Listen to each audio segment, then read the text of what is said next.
कारखाने से बहुत देर से छुट्टी हुई थी और मरियम अपने घर जा रही थी। रात की तारीकी और सन्नाटा दिल चीर देने वाला था। खाली सड़क पर अचानक ही 3 आवारा लड़के मरियम का पीछा करने लगे। वह घबरा गई थी। वह तीनों लड़के उसकी तरफ चलते आ रहे थे। मरियम ने पागलों की तरह भागना शुरू कर दिया। वह तीनों लड़के उसे पकड़ना चाहते थे।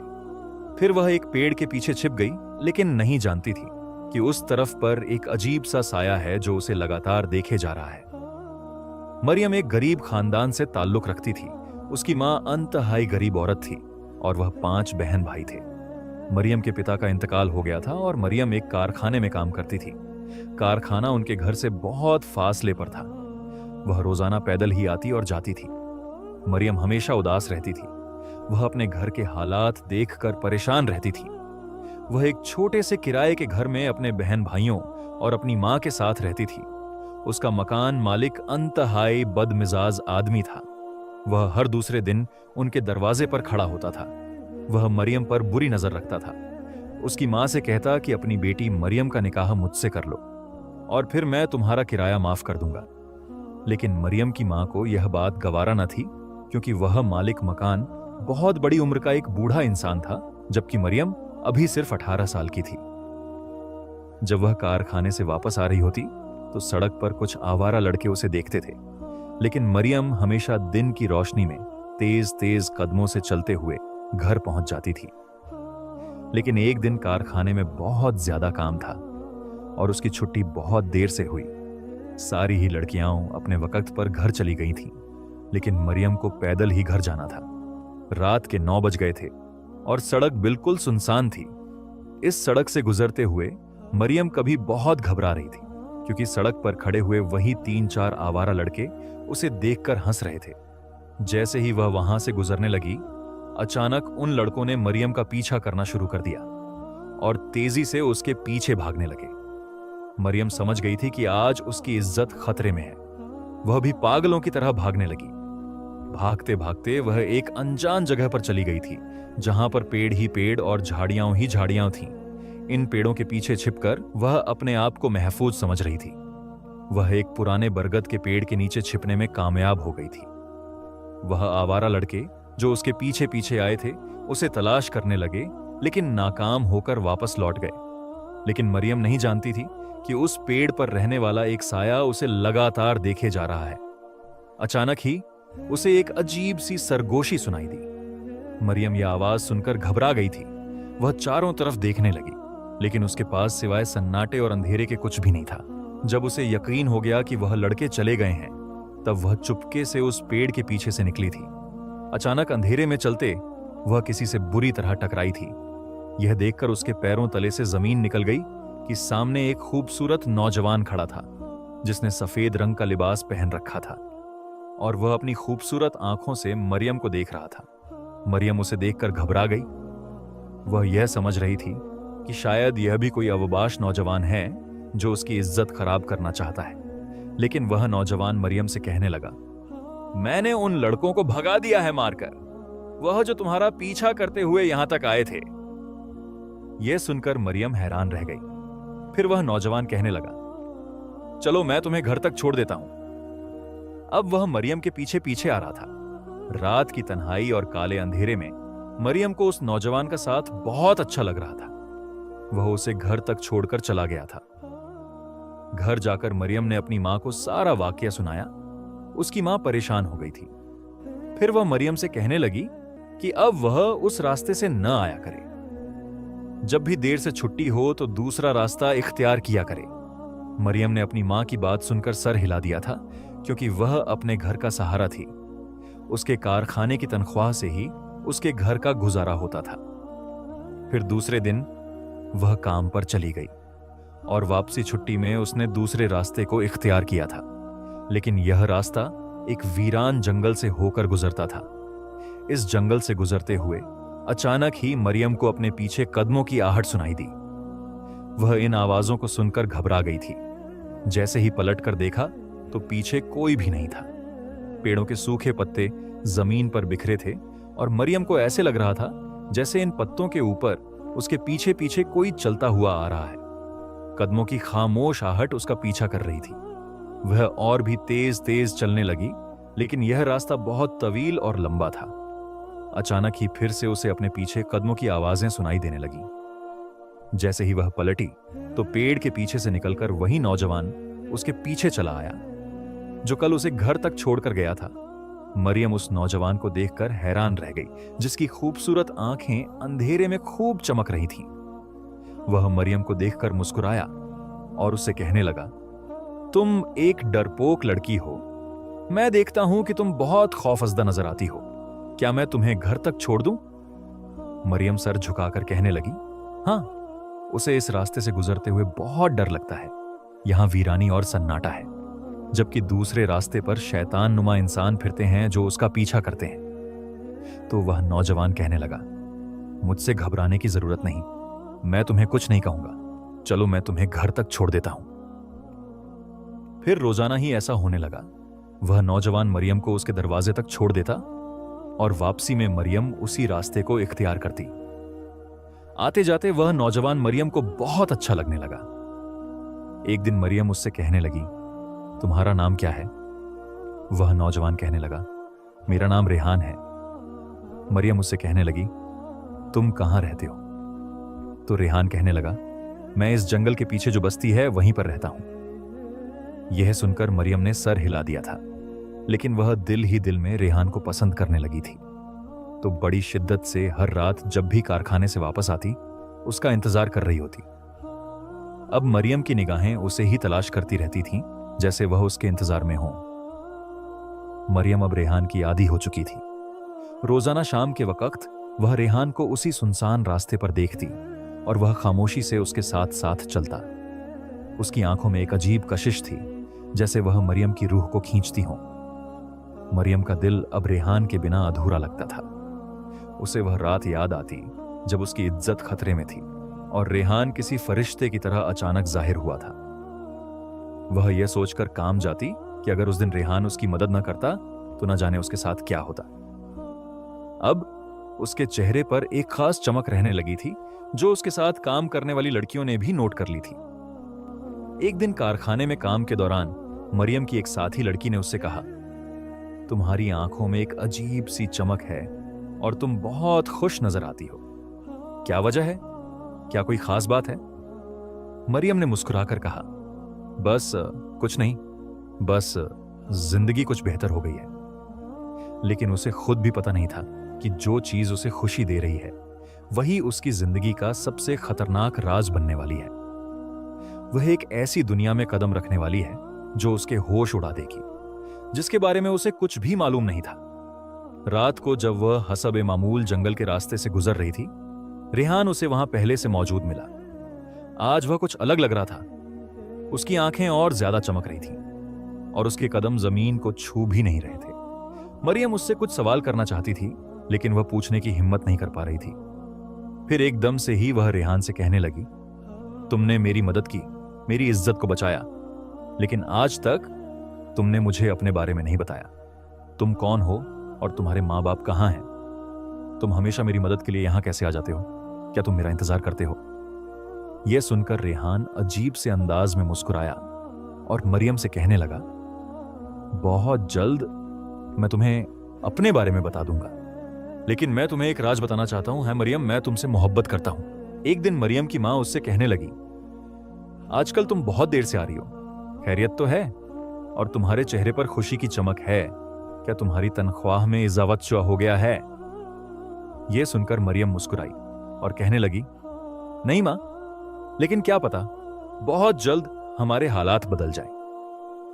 रेहान का साथ पाकर वह जैसे ख्वाबों में जीने लगी थी और जिंदगी उसके लिए बहुत खूबसूरत हो गई थी।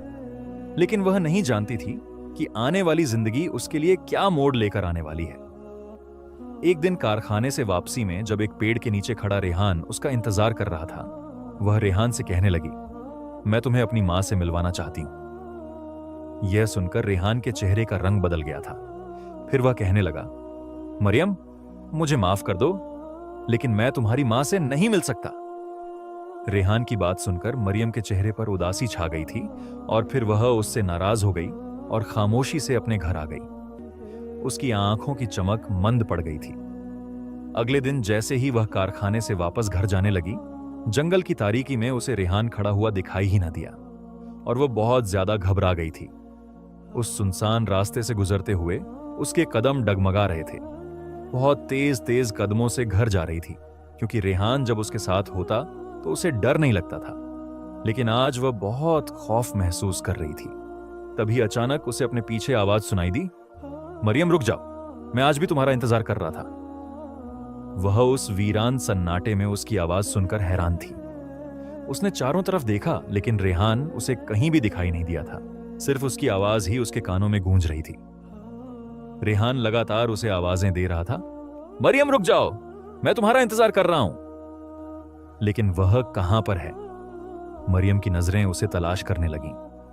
अचानक ही किसी ने उसके कंधे पर हाथ रखा तो मरियम खौफ से उछल पड़ी। जैसे ही पलटकर देखा तो रेहान उसके सामने खड़ा था और उसे अपनी खूबसूरत मुस्कुराती हुई नजरों से देख रहा था। मरियम हैरान होकर कहने लगी, तुम कहां थे? मुझे दिखाई क्यों नहीं हुए? अचानक से तुम मेरे सामने कैसे आ गए? रात की तारीख में रेहान की सफेद आंखें चमक रही थीं और मरियम को आज पहली बार उससे डर लग रहा था। फिर वह अटक अटक कर उससे कहने लगी, तुम कौन हो? अचानक से मेरे सामने कैसे आए? अचानक ही मरियम की नजर उसके वजूद पर पड़ी थी, उसके पांव पर पड़ी जो आम इंसानों से बहुत मुख्तलिफ थे, और उसकी चमकदार आंखें जो आज बहुत खौफनाक लग रही थीं। मरियम उसे देखकर डर गई थी। रेहान उसकी तरफ देखकर मुस्कुराया, फिर कहने लगा, मैं तुम्हें अपनी हकीकत नहीं बताना चाहता था। मेरी हकीकत जानकर तुम मेरी जिंदगी से दूर हो जाओगी। मरियम हैरान होकर कहने लगी, कैसी हकीकत? तो रेहान कहने लगा, क्या तुम मेरे बारे में जानना चाहोगी? तुम मुझसे पूछ रही थी ना कि मेरे मां बाप कौन हैं, मैं कहां रहता हूं। आज मैं तुम्हें सब कुछ बताना चाहता हूं। यही तेरी हकीकत है मरियम, कि मैं एक इंसान नहीं बल्कि एक जिन्नजाद हूं, और एक जिन्नात तुम्हारी मोहब्बत में गिरफ्तार हो गया है, और मैं तुम्हें अपना बनाकर इस दुनिया से तुम्हें अपनी दुनिया में ले जाऊंगा। यह सुनकर मरियम खौफ से कांपने लगी। अचानक ही रेहान का चेहरा बदल गया था। वह इंसान नहीं बल्कि एक जिन्नजात की तरह दिखाई दे रहा था।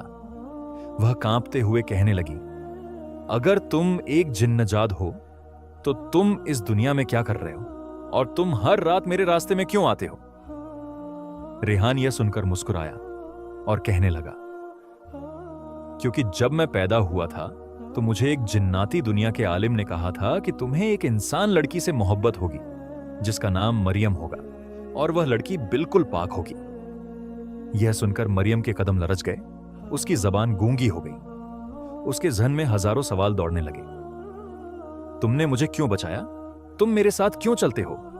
मरियम की आवाज कांप रही थी। रेहान ने संजीदगी से कहा, क्योंकि तुम पाक हो, मासूम हो, मजलूम हो, और अब तुम मेरी हो मरियम। मरियम की आंखों में आंसू भर गए। मैं किसी की चीज नहीं हूं, वह चीखी। रेहान ने नरमी से उसकी तरफ कदम बढ़ाए। मैं तुमसे मोहब्बत करता हूं मरियम, और इस मोहब्बत की कीमत तुम्हें भी चुकानी होगी, वह भी मुझसे निकाह करके। यह सुनकर मरियम के होश उड़ गए थे। वह वहां से भागने लगी, लेकिन ऐसे लग रहा था जैसे जिन्नजाद रेहान उसका पीछा कर रहा है। वह घर चली आई थी, लेकिन उसके चेहरे का रंग उड़ा हुआ था। जैसे ही वह घर पहुंची, उसकी मां उसकी हालत देखकर परेशान हो गई। वह मरियम से कहने लगी, मरियम क्या हुआ? क्या आज फिर उन लोगों ने तुम्हारा पीछा किया? तो मरियम ने रोना शुरू कर दिया था। उसे यकीन नहीं आ रहा था कि रेहान एक जिन्नजाद है जो उससे निकाह करना चाहता है। दूसरे दिन काम पर जाते हुए वह घबरा रही थी, और छुट्टी के बाद वह उस रास्ते से नहीं गई जहां पर रोजाना रेहान उसका इंतजार कर रहा होता था। लेकिन जैसे ही वह दूसरे रास्ते से गुजरने लगी, अचानक ही वही लोग उसका पीछा करने लगे जो उस दिन उसके पीछे लग गए थे। वह तीनों के तीनों आवारा लड़के उसके पीछे भागने लगे। वह कई दिनों से मरियम का इंतजार कर रहे थे, और आज मरियम उनके हाथ लग गई थी। फिर खुद ब खुद मरियम के कदम उसी तरफ उठने लगे। वह जानती थी कि कोई है जो उसे बचा लेगा, जो उन आवारा लड़कों को अपने खौफ से इस कदर दहशत में मुब्तला कर देगा कि वह उसका पीछा छोड़ देंगे। मरियम के कदम उसी जंगल की तरफ उठ रहे थे। हर तरफ तारीकी थी। उस जंगल के घुप अंधेरे में मरियम भी एक पेड़ के पीछे छिप गई थी, लेकिन उन आवारा लड़कों के भागने की आवाजें उसके कानों में आ रही थीं। तभी उनके चीखने की आवाज सुनकर मरियम ने अपने दोनों कानों पर हाथ रख लिए थे। वह जान गई थी कि जिन्नाजाद रेहान आ गया है उसे बचाने के लिए।